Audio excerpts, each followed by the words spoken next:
198 countries with free governments and only 80 totalitarian states in 2002.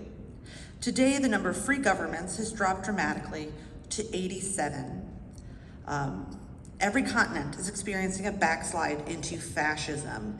And despite what the myth of American exceptionalism demands, we are no different in the United States.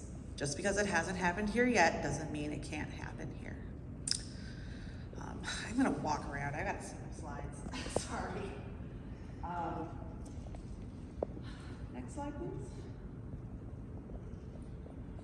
So what to expect? This is from Yojana herself.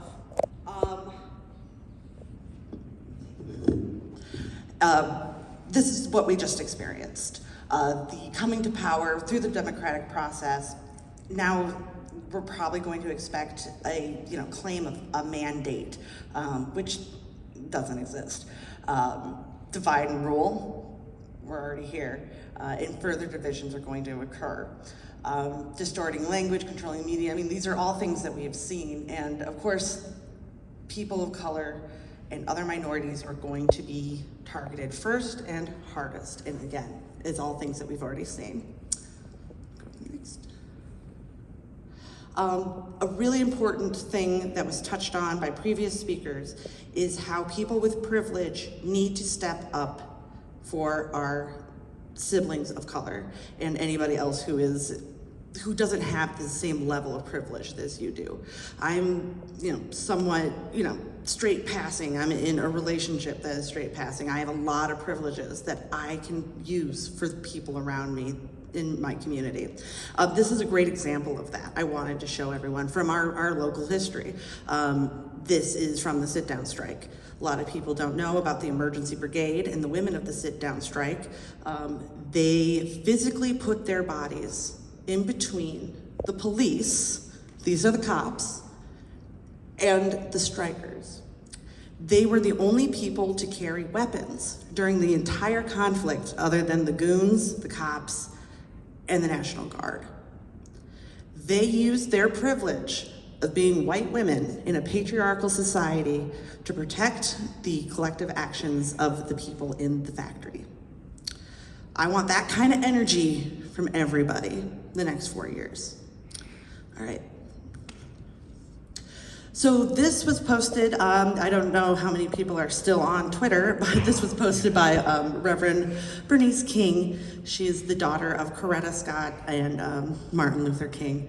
And this was really great advice. We don't use his name because he's a narcissist, he wants us to. And it's also giving him credit.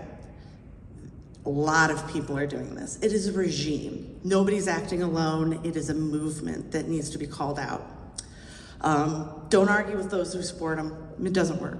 Save your breath, save your anxiety. If you're forced to, we'll talk about that in a little bit with just some tips. And then always keep your message positive, no matter what. That's something that I've always noticed, that these people are miserable.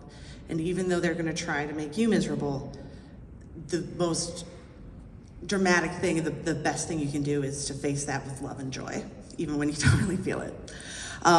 Take care of yourselves. Be careful not to spread fake news. I've already seen supplements being sold for hormone replacement therapy alternative, and these things are very dangerous.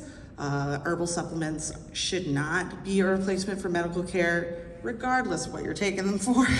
You have no idea what they will do to you. So things like that, don't spread that kind of misinformation that could end up hurting somebody down the line. Always verify. And this is a lot of stuff that people here already know because we've lived in trans bodies in this country our whole lives. But to bring this back up to the surface right now at this point where we can start making plans, organizing, and moving forward is what I think is the most important. All right.